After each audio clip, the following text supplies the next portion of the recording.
Welcome everyone back to my channel. If you can hit the like, I'd really appreciate it. There'll be a few stories in this one because the stories are short. This is an Icelandic fairy tale, 1986, and it is called Gilitrott. There was once a farmer who lived below the mountains in the south. He was an energetic man, an industrious one. There were good pastures for sheep where he lived, and he had a large herd. At the time of this story, he was newly married. His wife, though young, was lethargic and very much lacking in initiative. Too lazy to do almost anything, and took little interest in the household. Although this greatly vexed the young farmer, there was nothing he could do about it. In the fall after their marriage, he gave her a large quantity of wool and asked her to work it into cloth, but the wife responded with little enthusiasm. By the onset of winter, she hadn't touched the wool, even though her husband often reminded her of it. One day an old woman of large features came to the farmer's wife and asked her for charity. "Can you do some work for me in return?" asked the wife. "That's possible," said the old woman. "What do you want me to do?" "Work wool into cloth," said the farmer's wife. "Let me have it then," answered the old woman. The farmer's wife picked up an enormous sack of wool and gave it to her. The old woman took it, slung it on her back, and said, "I'll return with the cloth on the first day of summer." "What do you want in wages?" asked the young wife. "Not much," said the old one. "You tell me my name on the third guess, and we're even." The wife agreed to the terms, and the old one left. As winter wore on, the farmer often asked his wife where the wool was, but she told him not to worry about it. He would have it on the first day of summer. The farmer was none too happy with the answer, but he didn't press her much further. It was now late winter. The farmer's wife began to ponder over the old woman's name, but she saw no way of finding out, and she became very worried and depressed about it. The husband, seeing how upset she was, asked her to tell him what it was that was the matter, what was wrong. She told him the whole story.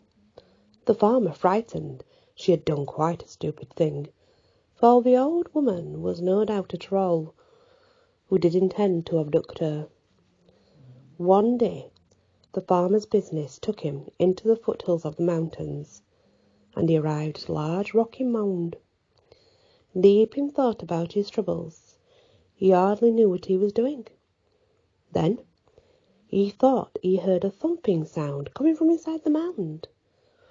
Walking toward the sound, he came upon a crack, and through it he saw a woman of large proportions, sitting at a loom, which was steady between her knees, while beating the web lustily. She was indeed chanting to herself. "Hi, hi, and ho, ho, the housewife doesn't know my name. Hi, hi, and ho, ho, Gilitrott is my name, ho, ho, Gilitrott is my name. Hi, hi, and ho, ho." She kept on saying that, beating the web with great vigour. The farmer was now much heartened, for he felt certain this was the old woman who had come to see his wife in the fall. He went straight home and wrote the name down on a piece of paper, Gilitrott.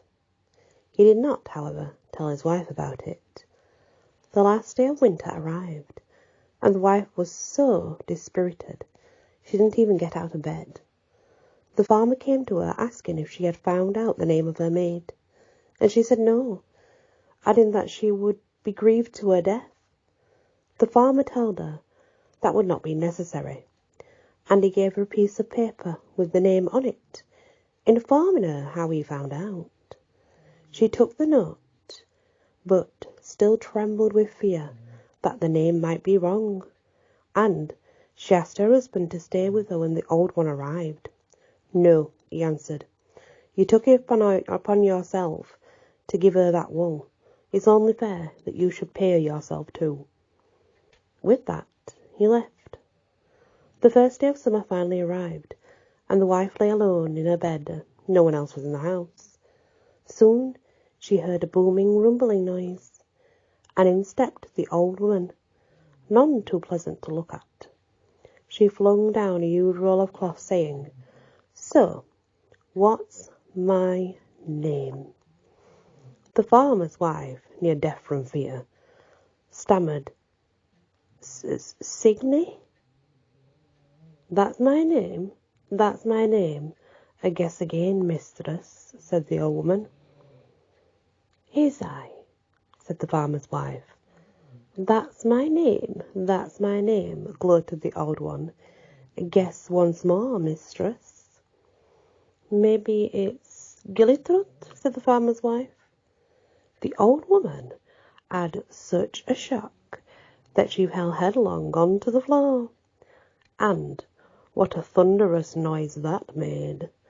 Then she got up again and left, never to be seen after that. As for the farmer's wife, she was so grateful to have been delivered from this ogre that she became quite a different person. From that time on, she was very industrious, efficient housekeeper, and she always worked her wool by herself. The end.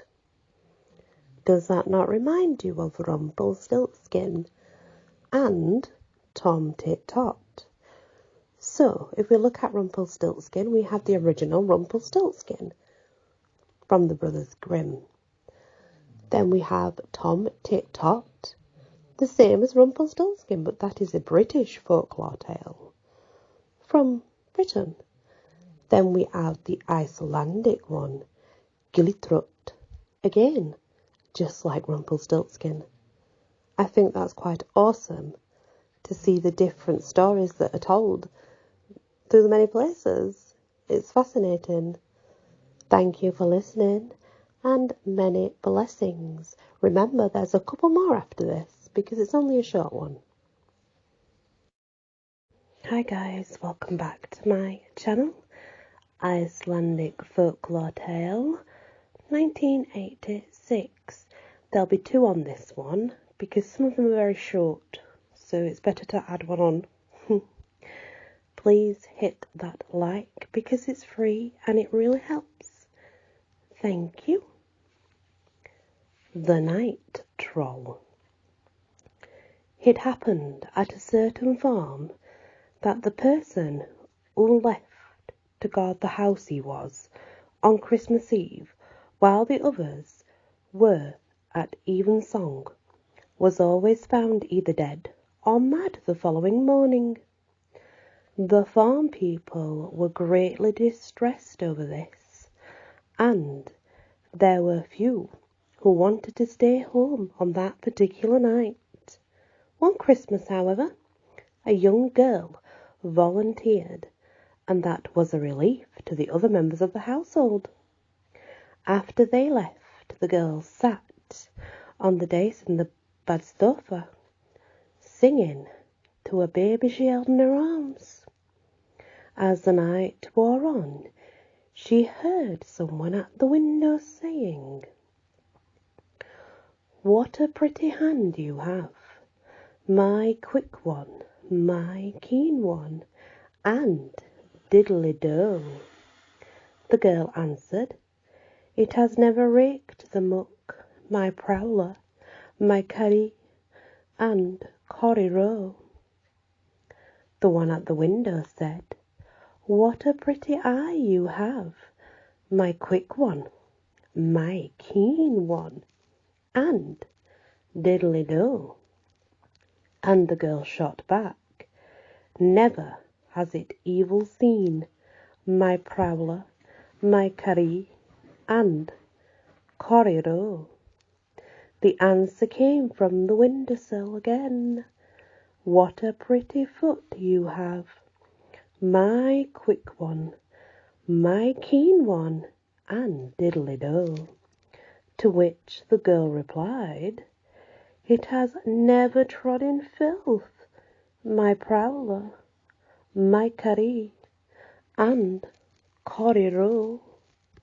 And again, from the voice by the windowsill, Day is dawning in the east, my quick one, my keen one, and diddly-do.